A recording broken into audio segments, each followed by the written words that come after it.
We are very excited to have with us today Elena Carlson, MS RLAT, who is the manager of the Preclinical Imaging Core at the Fred Hutchinson Cancer Center in Seattle, Washington, where she manages 11 different instruments, including advanced optical imaging systems. On the basis of her extensive managerial experience at Fred Hutch, Elena Carlson discusses the challenges of managing a growing imaging facility and focuses on specific considerations of the job, including S10 grant management, scientific consulting, and marketing core services across a wider research institution. In today's webinar, Elena will also discuss those unique challenges and considerations that must be addressed by the Fred Hutch faculty working at the cross-section of instrumentation and small animal work. In particular, Elena will talk about the power of leveraging collaborations and of building custom team workflows to help meet the needs of growing research teams. It is now with great pleasure that I welcome Elena Carlson to present and to share her insights towards an effective management of the Preclinical Imaging Core facility at the Fred Hutchinson Cancer Center in Seattle. Thank you so much for the introduction, Andrew. Thank you to everyone for tuning in to listen to my thoughts about this. So yes, my name's Elena. I work at Fred Hutch Cancer Center in Seattle. And today I'm going to talk about what it's been like to be part of a growing small animal imaging facility and some of the lessons I've learned in my time here at the Hutch. So today I'm going to talk about a little bit of an overview of Preclinical Imaging Core facilities, sort of both mine specifically, and then also more generally, and I'm going to speak on that as much as I can, just to kind of give sort of a broader overview, but then also more specific.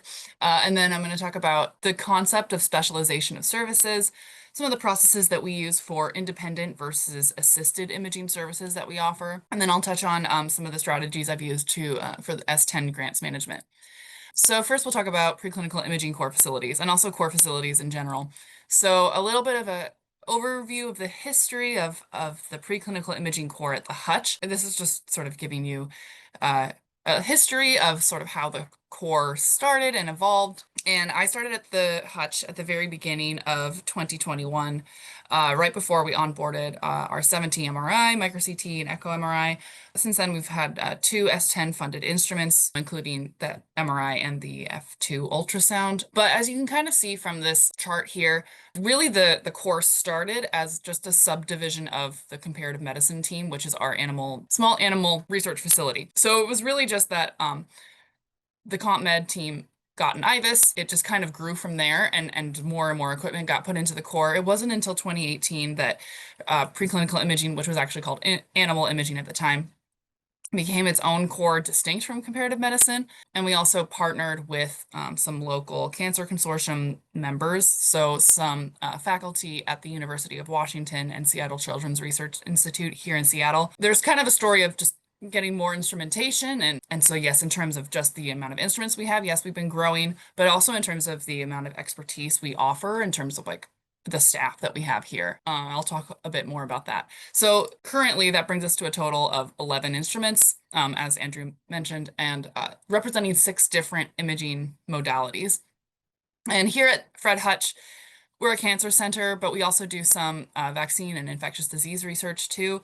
But I'd say the majority of what we see in the preclinical imaging core is mostly cancer models. This is kind of a little bit of an overview of what people tend to work on here and sort of why we have these modalities. So in terms of our MRI, we do a lot of brain, anything brain, it works really well for that. That's really where MRI shines. So we do a lot of brain tumors, different kinds of brain cancer, and then sort of using the MRI to like map out the structure and morphology of the brain for people, especially like external collaborators who are interested in things like white matter mapping and things like that. We do a lot of abdominal cancers like pancreas, breast, orthotopic kidney implants, and using the MRI to verify surgical success of procedures like that.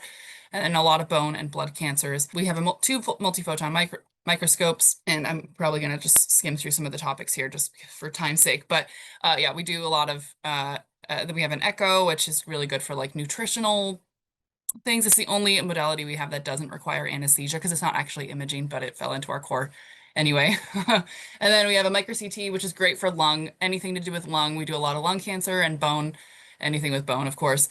Bioluminescence, fluorescence. It's very good for, as I'm sure a lot of you know, blood cancers and tracking metastasis of all kinds of cancer, and then lung cancers and respiratory diseases as well. And then we have two ultrasounds, which are really useful for a really broad range of things like pregnancy checks, but also using the ultrasound to do guided injections for any kind of surgery that people are really doing. Well, not any kind of surgery, but a lot of different surgeries, and then tracking tumor growth, of course, for different kinds of cancers. This is I guess, kind of a very PCI-centric view of like how I view the other core facilities we have here at the Hutch. And I'd say at the Hutch, we're really unique and that our shared resources department is very, or yeah, it's very centralized. I think a lot of other institutions, there's a lot of different cores kind of spread throughout different departments or schools at a university or what have you. We're really unique in that we're all in the same department and within Fred Hutch. There's like pros and cons to the centralization model, but the pro of this is that we get to collaborate with each other a lot, and it's not too much of a problem. I'll talk about that further later, but um, something I want to kind of point out is just so this is really just like a diagram that I make to try to like explain like who we interact with if there is a mouse or if there's imaging. And so for us, there's both. We're here in preclinical imaging, but all of our equipment is in the comparative medicine facility. So that's the animal facility. It's mostly mice, sometimes rats, every now and then like guinea pigs, but it's basically all small animals. And then within comp med, there's different like sub departments or subgroups, I guess. And I'm not even showing all of them here, but we interact a lot with obviously comp med, but other like the scientific mouse services teams, people who like run your study for you basically. And they sometimes use our imaging equipment as a part of that. And then we interface quite a lot with the cellular imaging teams. That's the microscopy group. So no mice, usually just cells or tissue. Similar with like experimental histopathology, where they do a lot of tissues and they do work with mice, but usually by that point the mice are no longer alive, but there is imaging involved. And then there's a whole lot of other core facilities that we have too. I think there's like 16 or 17 total, including us. So, things like genomics, flow cytometry. We don't really work with them on like an operational day-to-day, but in terms of that, but there's a lot of others as well. And so I just kind of want to talk about that. And then something as like almost like a marketing thing that I use when I talk with labs, trying to, because sometimes we do have to like convince labs to use our services, or we're trying to, onboard new users, is that using our shared resources is a way to help small labs compete with the bigger labs at other institutions that have like an army of postdocs, and maybe like the small lab doesn't have that, but they can use us to like outsource that expertise. And at least here at the Hutch, like our internal rates, especially for investigators here, are like very much affordable. And like if you like do a cost benefit analysis, this is just something that I try to like communicate to labs, and that like lab culture is unique, and like I don't know, how every lab wants to structure things, but that's just something I kind of try to like point out to folks when we're working with them, that this is a way for them to kind of like expand what their lab can do so that they can focus on the things that only they can do, and we can take things off their plate. And the other thing is that we're really in preclinical imaging specifically, we're an entry point to the rest of the other core facilities at the institution. So they have to go through comparative medicine to get to us usually, but and comparative medicine has their own team of experts also. That's really, really valuable to have access to. But once they're here, there's literally all of these other core facilities down the hall from us. And like, so I always try to incorporate like, hey, your samples are already here. Go take them down to flow cytometry, go take them to genomics or what have you. So that's another way to kind of market or like prove your worth to within your own institution. Because at least for us, we have a lot of high operational costs, and so sometimes that's something that you want to kind of communicate to your own leadership on, why your team and why your facility is really valuable.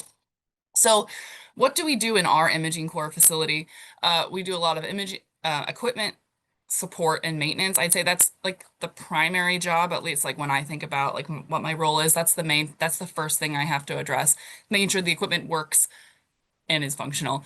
The second is that we offer some imaging services for researchers. So, and we have different like we'll work for people internally. There's consortium members, so people in the cancer consortium which includes University of Washington, Seattle Children's, and then us.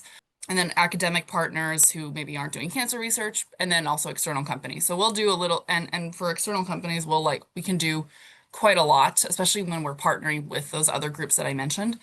So if anybody on the call is interested, let me know. if you're from an external company, because of course these days we're always looking to diversify. But then we also do a lot of teaching and education. So really we're training people to use the equipment, but it goes beyond just how to use the equipment. It's also how are you designing your studies? Are you using the right imaging parameters? Is this the right modality for what you're actually for the question you're actually trying to answer? And then there's a whole lot of other stuff, right? We work with a lot of different groups. We work with IT, we work with IACUC, we work with the veterinarians, we work with the vendors, we work with EH&S. Um, so there's a little bit of everybody involved in what we do for our day to day. And we do a lot of like learning some of the advanced mouse handling techniques, and like some of the surgical procedures that are relevant to imaging. And of course, lots of regulatory IACUC stuff, plus anything else that comes up. So I want to kind of talk about why what we do is important.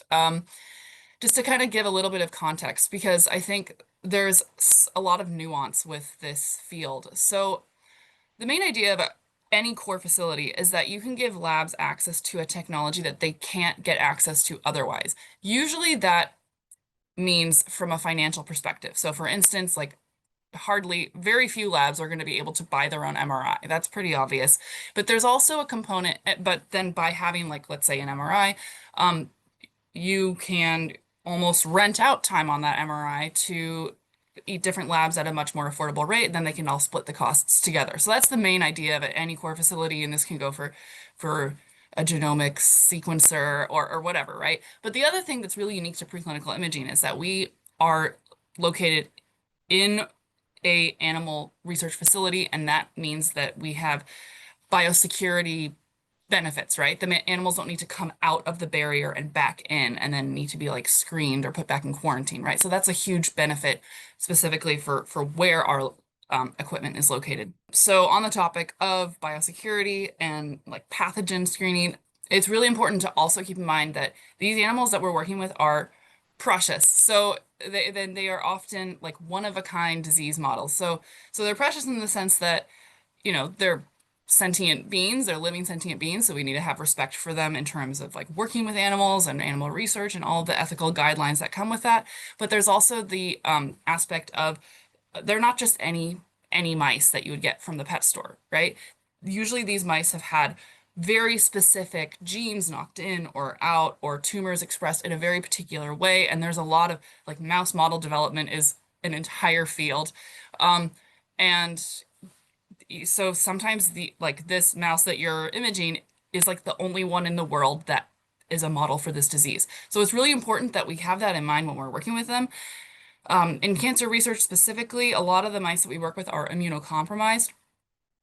Because if you are working with, let's say, a patient-derived xenograft, and you've gotten like some tissue from a patient and you're trying to put it in a mouse to grow and to study how it's growing and what treatments may or may not work, when you're putting a sample from a human into a mouse, the mouse's immune system will likely reject it. So there's like different the mice usually are immunocompromised. But then, of course, with that, we need to be very careful when we're working with them. We need to follow all the sanitation procedures properly. We need to kind of have the approach or think about these mice as almost like newborn babies or like premature newborn babies when we're working with them. And as a result, we also have to, at least from a core manager perspective, making sure that it's very clear like how to clean the imaging equipment after you've used it so that the next user doesn't get their mice sick from, let's say, something that the previous mice had. Things like that. The other aspect of specifically preclinical imaging and why it's important is that we get to study how the disease changes while the mice are still living, while there still is a chance of changing the treatment or changing the way the experiment is going to go. It can change the entire course of the experiment and make for better, more efficient science, really. But because of all the reasons that I've kind of given previously, having reliable technology is crucial. So minimizing your downtime on your instruments is absolutely critical, especially if you don't have like redundancy in different instruments, and people really are relying on getting that exact time point at a particular date. Making sure that your downtime on your equipment is as minimal as it can be is really important. And then kind of like I mentioned, like by being able to study the changes in a disease, you can do better science potentially. You can also use use less mice because you don't need as many to get valuable statistics most of the time. So this follows the principle of the three R's in terms of ethical and responsible animal research. And lastly, I think it's really important that like from a core facility perspectives is to have kind of a mindset of service because we effectively are running a small business inside a broader institution, which is a very unique position to be in, but we need to make sure that having good customer service is a big part of the job as well. So on that topic, so there are a lot of factors to consider when running any core facility. Coming from a more traditional scientific background, you might expect, okay, so a core facility is going to give me access to good technology. It's going to train me to use the equipment. They're going to maintain it, make sure it works. They might help me with experimental design. Not everybody does that, but we do at least here in at the Hutch. And then also like teaching me how to be safe, right? So those are all very important things, big parts of the job, but there's more. There's, as I mentioned, customer service or just in general, trust and core reputation is also a really important thing. There's making sure your staff are staying up to date on the latest trends in the field. There's scheduling imaging requests, which can be administratively challenging depending on how you do things. And then there's finances and marketing. So all these things, some of those things are definitely not things you were taught in school if you studied just like majored in some scientific topic.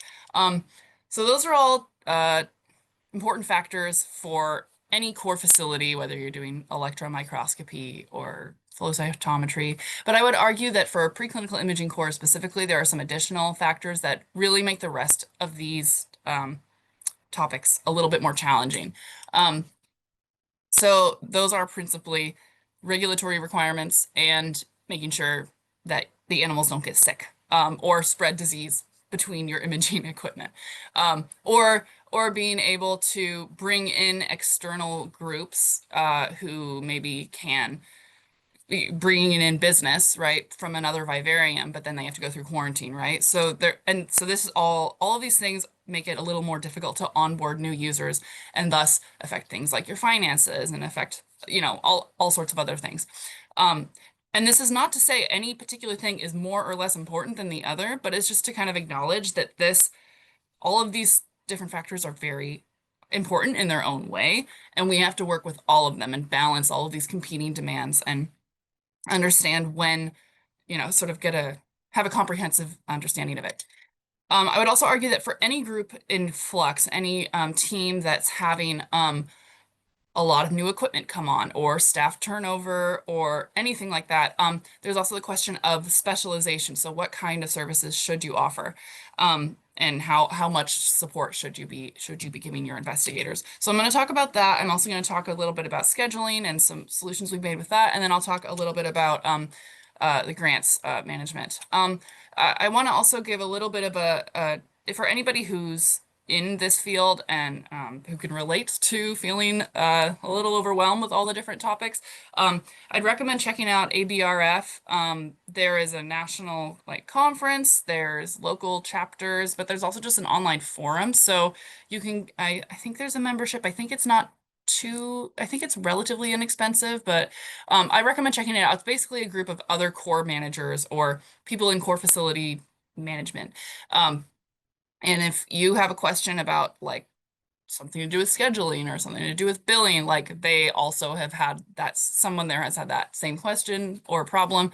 And so it's good just to kind of have a network of people to ask questions of. Also, in terms of the local chapters, we are hosting the Washington Association of Core Directors meeting here in October. So if anyone's interested in coming to that, just FYI. But if you're in say the Midwest, they have their own Midwest Association of Core Directors. I'm not sure if that's the name, but there's different chapters for different groups and regions of the country.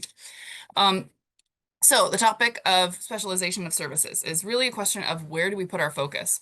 So this diagram here is really just to illustrate the expertise needed for a team within an animal imaging core and the skills needed when you're working in such a highly interdisciplinary field.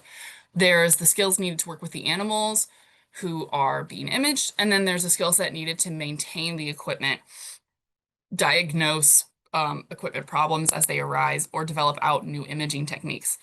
I want to give a little bit of a caveat on the topic of instrumentation is that everything we have is commercial. But that being said, I do think having at least some basic instrumentation skills is really beneficial because at least the way I see it is our primary, the first thing I work on is making sure that the equipment is running. And so if that isn't happening, like I think that's probably like if something's broken, that's taking over my entire week. Um, and so having those skill sets is really beneficial. And so and that also can help to like even if you have service contracts on all of your equipment, having some instrumentation skills to be able to better and more efficiently interface with your service engineers with the company can just help you do that more fix problems more quickly. Oh, and also I want to mention that there's a lot of preclinical imaging facilities also have PET or SPECT. We don't have PET or SPECT, so we don't have to worry about like radiochemistry and all the like regulatory stuff that comes with that. But I just kind of want to acknowledge that that's another part of this field that I'm not going to talk on today. But and then in terms of the animal work though, so I kind of come from a little bit more of the instrumentation background. And so coming into this, I had some mouse skills. I did some mouse work, but getting the lab animal technologist that lab certification from sorry lab animal technician degree from ALAS was a really helpful certification for me to get. And so this is actually like a job requirement that we have in our course. So that after starting that you have to work towards getting it, and if you want to basically get a promotion you have to have the lat. So it was a little overwhelming. It's a lot of information, but it was really helpful for learning sort of um, the mouse side of the work. So there's also this question of expectations of who is responsible for which tasks. So there's kind of the question for researchers. So there can be tricky dynamics here. So obviously researchers should be driving their own research, but what about in situations where they have no experience doing the imaging? And so they just but they have the really interesting scientific questions, and you just need to kind of shepherd them into using your equipment most efficiently, right? But then there's also the question of, oh, sorry, oops. But then also, what if they lack the ability to do, let's say, a tail vein injection to inject a contrast agent or tail vein catheterization? I'm sorry. So those are all both like important questions to kind of grapple with because they come up for us quite a lot. And I'm not really going to give an answer on this. I think it really depends, but I think it's just worth being mindful that this is a question that will come up and sort of thinking about how you want to handle this, whether, and for us, the answer is it depends. If it's somebody like, and also like, are they going to pay for your time? Are they going to pay for the services? Are they going to pay for the development time? Or how is that going to be compensated if it's like an internal user versus an external user? Sometimes like there can be institutional policies for these sorts of things, but just being mindful of that. And then also in terms of vendor support. So who's responsible for what? Even if you have service contracts, even if you have like the gold, platinum tier, there still can be questions of how much is required from your team versus the other team. And I want to also like mention that having a really helpful scientific or applications team is really beneficial, especially in terms of working actually with the researchers. There's a lot of times when I work with researchers and we can answer relatively simple questions, but we send folks to the scientific applications team, like say here at Spectral, quite often if they have questions that we can't answer. So having a really robust scientific team is really helpful. There's also the question of remotely how easily the vendor is remotely able to troubleshoot equipment problems as they arise, because they will arise. And some equipment, I think it's important when you're onboarding new equipment or when you're thinking about making a new instrument purchase, thinking about how easily the instruments can be troubleshooted is also something to be mindful of. In terms of when you're maybe choosing what kind of service contract, if any, you're gonna go with. And also like how easily you can yourself fix problems. So there have been vendors I've worked with where I call them, I'm like, hey, this is the error code I'm seeing. And they're like, okay, like this is what and they can walk me through every single part of the process. And I'm like, okay, I've got my I got my Allen key set. Like I can just like video call you and we can do this over the phone. Or other times there's cases where only the vendor can come out and fix something because some of these things are really complicated. But these are also things to kind of keep in mind. Um, Also response times. So this is also is very much related to downtime on your equipment.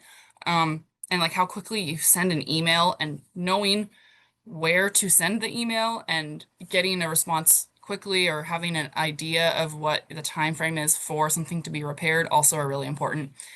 And yeah, like I mentioned, like some of the organizations are rather big and it can be hard to know who to email and there's like sometimes a general email, but then you know that if I email just this one person, I'll actually get a response quickly. So things like that, having siloed information even within the vendor's own organization for them internally can also be a factor. And all of these are really important things to consider when you're making an equipment purchase. And it's something as when you're if you're somebody who's working in the core, that is important to communicate to your leadership because usually you're not the one making the final decision, but it's important to make sure that the people whoever it is that's making that final decision is aware of all of these different things. Because of course, you know, purchase price and service contract costs are very important, but these are also important considerations as well. So in terms of options for sort of bridging this gap or addressing these different aspects of this highly interdisciplinary field, in terms of getting support for the mouse work side of things, I mentioned the LAT, but also collaborating with your comparative medicine team or your animal research team is really helpful. We work with our vets a lot and use their expertise a lot. And then in terms of instrumentation, um, we've had a lot of success working with the microscopy core here at the Hutch because they also deal with instrumentation problems quite often. And then also, as I mentioned, we have a team of experts, so other MR physicists, let's say, at the local university who we can ask questions of when it comes to developing out new scan methods. There are the challenges with all of this are it's always going to be unclear expectations. So being clear on what the expectations are for when somebody's working on something is really important. There's also the question of making sure that you're recognizing or compensating folks for their time when you're working across different departments or different institutions. And I'd say that at least here at the Hutch, because our shared resources department is so centralized, we don't have as much of a problem with this because we're all in the same department. But for a lot of institutions where that's not the case, I could imagine that being a concern. And then siloed information is always a concern, or always a problem for any organization, any large group of humans. And then the other thing that's really important is making sure that you have that is employee retention. So if you only have one person who knows how to do tail vein injections on a black 6 mouse, and you have to be able to do that to do your contrast agent injections, then that's a problem, right? So things like employee retention are really important as well. There's also different aspects of image analysis support. So we sometimes have people come to us and they're like, hey, how do I analyze my images? And I've recently realized that we actually need to ask some more questions because at first I was like, well, okay, so here's how you open your data, here's how you segment your ROIs, here's how you save it, here's how you export it into a different file format, that kind of thing. That's all very important. But there's also a lot of folks who are new to using the new imaging technology and they just don't know how to read the images. They're like, I don't even know what I'm looking at. So there's different aspects of this as well. So in terms of the image analysis stuff, we still offer support for all of this, but like I mentioned, we've been working with the microscopy core quite a lot, and so we actually send a lot of our users to them because they do the how do I open my data and segment ROIs. They do all of that for their microscopy images, so it's been a really helpful way to just send our folks that way to work with them. And then usually we're involved in that conversation quite a lot too. And then we also learn something too when we're a part of that conversation. But then in terms of the anatomy physiology, we also can help with sort of being like, okay, well, here's your kidney, here's your spinal cord, etc. But also if there's questions we can't answer, we do send folks to the veterinary team. But I do have to kind of be clear with people that I'm not a board certified veterinary radiologist, which is an entire career. but I can kind of help people get started with the anatomy physiology. There's also a team here. We have a comparative pathologist on staff who offers necropsy trainings to people, so we'll send folks that way. So yeah, there's a lot of different folks that we can involve in our conversations on the topic of image analysis and how to analyze their data. But I think it's also important to kind of, at least like this image here on the left is an example of just where I'm so used to looking at these data sets all day, every day, but not everyone is, especially if they're new and you've convinced somebody to try out your new technology. There's some it can be required to give some more guidance to these sorts of things. But it's really important to know that you don't have to be experts in all of this. You don't have to be an expert in all of this. It's really important to know when to send users to others with that complementary expertise. So basically just know your experts, right? Who are they at your institution? This is that on that topic of siloed information. Um, so Next, I'm going to talk a little bit about how we give people access to our services, whether that's using the equipment themselves or having us do the imaging for them. So this is a little bit of an overview of how we give people access to the equipment to use themselves. And the vast majority of our users do this. They use the equipment on their own. But before they get to us at this point, I'm not sure if you guys can see my cursor. Sorry, here we go. Before they get here, and before they can get to using the equipment by themselves, they have to go through a series of comparative medicine trainings and other requirements. They have to have registered in our scheduling system. That's how they can book the equipment. And then we also added a online training component to our imaging equipment. So yeah, we have a series of different online trainings for our different instruments, just to give a little bit of an overview of the scientific background. Not super in detail, but being like, the way this image is formed is through sound waves or through light or through X-rays, right? Just kind of a little bit of an introduction so that people have an understanding of how to interpret their data. And it also gives like pictures of like, here's what the equipment looks like, here's the anesthesia system, things like that. But really the most important thing from my perspective is making sure that people, when we are working with them, when we're doing the training, is that we have a mouse there, because by the time they may have done their anesthesia training and their mouse handling, but trainings, but they're usually are the folks we work with are pretty new, and it's a lot. There's a lot of information. There's a lot of information for them to remember, and so we just want to make sure that they're set up for as much success as possible, so that they actually remember what we talk about at the training. So I think having to be as hands-on as possible, having them do as much as they can, like actually turning the buttons and all of that means that they'll actually remember more. Won't feel too overwhelmed. And then we'll hopefully remember to reach out if they have questions. And then so after we do the in-person equipment training, then we'll give them access. We'll give them badge access and access to the calendar to book the equipment. But yeah, we do try to make sure that it's very clear that we can ask us if you have questions in the future. You probably will. We can even join you for the first like 15 minutes of your session if you just need a little bit of extra confidence, and then we can leave. And we recently had to say, okay, well, we do have to start charging our staff time for that, but we could be there just for the first 10 minutes and then we'll leave, as long as you let us know when, and we have to coordinate the schedules, of course, which is usually the hardest part. But so those are all things that that's sort of our process there. I don't want to go too in detail with all of this, but basically when we do imaging for people, they'll do something like they'll send in an imaging request. They'll say, hey, I want this many mice imaged on this day with this modality. And usually we ask, okay, well, we'll ask for more detail if we need to on what kind of scans, etc.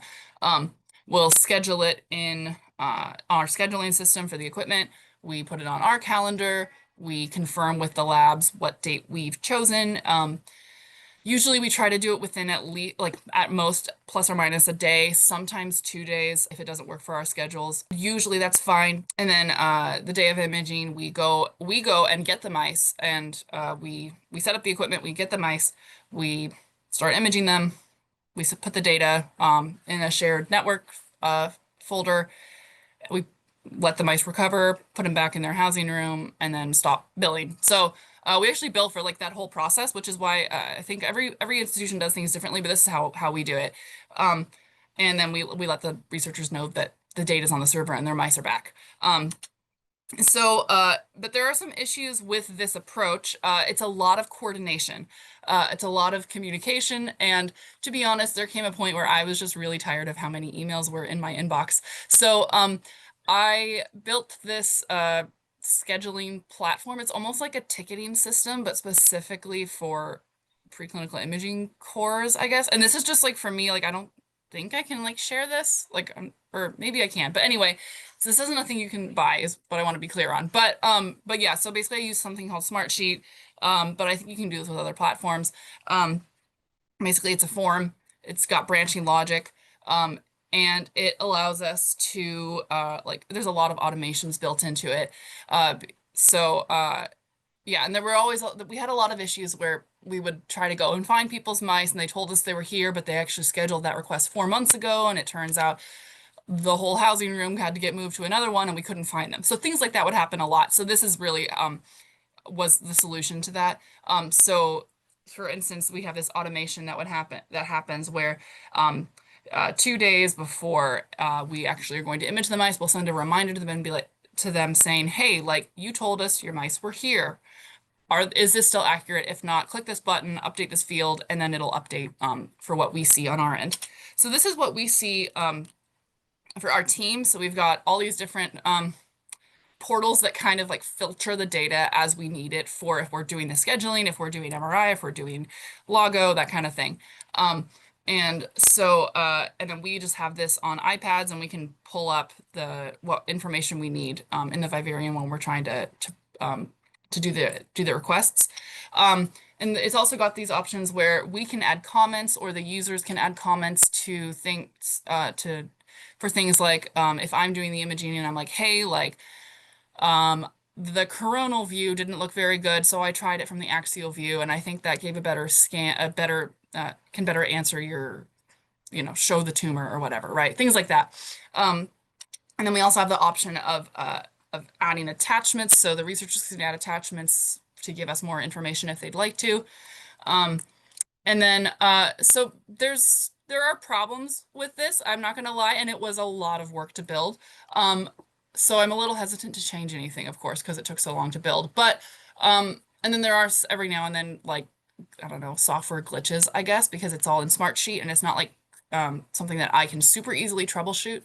But so I think in the future, I would like to change this. I would actually try to use Power Apps probably if it'll work, and try to do some sort of integration with iLab because we use iLab, where you can get like an automated email from iLab and try to do something with Microsoft Power Apps. But that's something that I'd like to try in the future when I have time, or maybe if I get like a really eager intern or something. Um, yeah, but just really anything to help address the workflow is really all that I want to do. But on the topic of instrument scheduling, and as a little bit of a segue into the next topic, I actually was at a webinar from the NIH back in October, and they mentioned that they have something called they have this instrument management scheduling platform. So if you don't have something that you're using to schedule your instruments, maybe it's worth checking that out, or using something like a Google Calendar, or really anything just to make instrument sharing easier is really important. But I just want to give a little reference. Like I haven't used this, but I heard of it, and like we use iLab, but anything that helps you to share your instruments efficiently is important. Anything that gets the job done is great. But yeah, so if on the topic of S10 grants, if you're thinking about applying for an S10 grant, I'm not really going to talk about how we did that, but I'll just point you towards this website. I'm sure that if you are writing an S10 grant now, you're probably familiar with looking through all the documents. But this was just a webinar series, which sometimes is a little bit more digestible if you're just getting started and thinking about this. And they've got some webinars and stuff that they've given there. And especially if you're thinking about writing a grant, when we wrote the S10 grant that I was involved with, we worked very extensively with the vendor that we ended up getting the equipment from. And that was really helpful. So I would definitely recommend reaching out to the vendor that you want to buy an instrument from, and because they're eager for it to get funded too, of course. So they can be a really invaluable source of help when you're doing that. So I'm also going to talk about at least the grants management side of things, and because we have two ongoing awards right now, there's different requirements for that. This was a helpful webinar, and I've linked here, so you can just look this up if you're interested.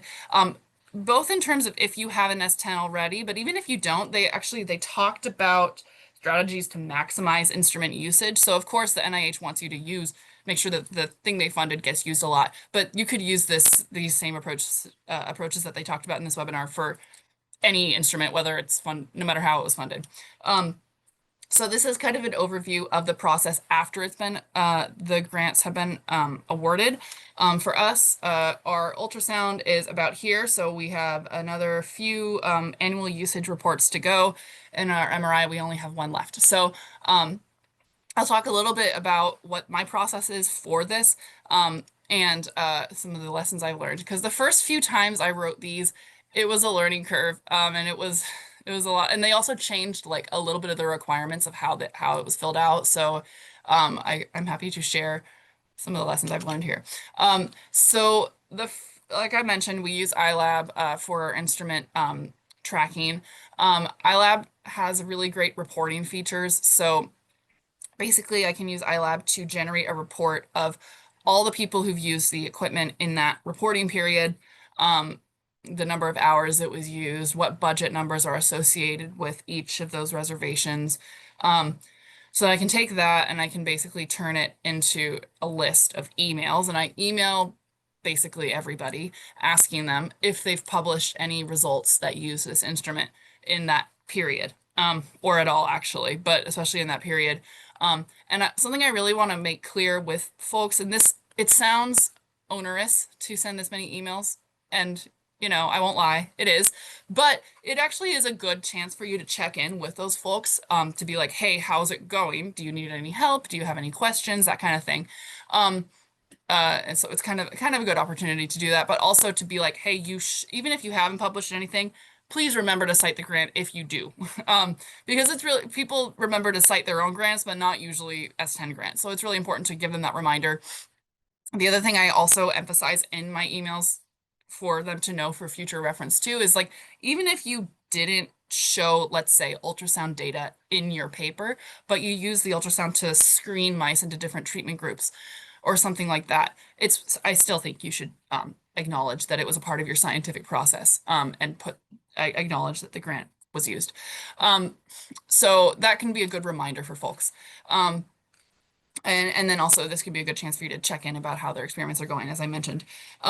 So I do that. I generate a report tracking the number of hours used per budget number. I turn that into an Excel sheet with a pivot table. I send that to our grants office, who then can take that, the budget numbers, and say, okay, well, that's associated with this grant. And then I can then look up if that grant is an NCI grant or not, because with these reports, you have to say how much of your total usage was NIH funded and how much is not NIH funded. So then with that, I can use NIH Reporter, which is just, you can just use this to look up any NIH funding, any source of NIH funding for anything. And so then you can also look up like what kind of research they're doing. You can get a brief overview of, if it is an NIH grant, what are they looking at? Are they studying lung cancer? Are they studying breast cancer, et cetera, that kind of thing.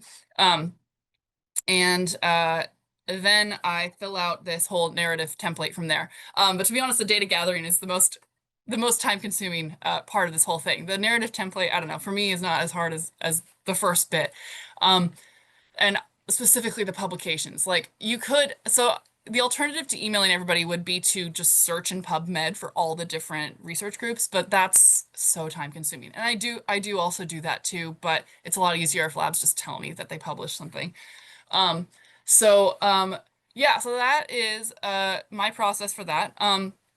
Just to kind of give a little overview of what I talked about today. I talked about preclinical imaging cores and some of the common challenges, what we see specifically in my core, but also just the phenomenon that you have to wear a lot of hats in a preclinical imaging facility.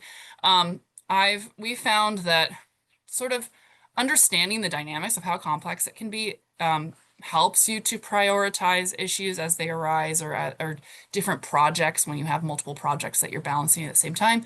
And really just I just want to emphasize like collaborating with others as much as you can. It really, really helps. I talked about access to our services and some of our processes for that, some of the solutions that I've developed in terms of our scheduling, and how that's helped us with some streamlined communications for some of these more routine requests, and then some places that I'd like to take this in the future. And then I talked about what's been like doing the S10 reporting for a couple of our active grants, some of the requirements that there are with those grants, and the processes that we have used. So with that, I want to thank all these wonderful people who I work with and who are absolutely invaluable. Some of the grants we work with, and then if anybody has any future questions, I'm happy to answer any. And our group email is here. So thanks.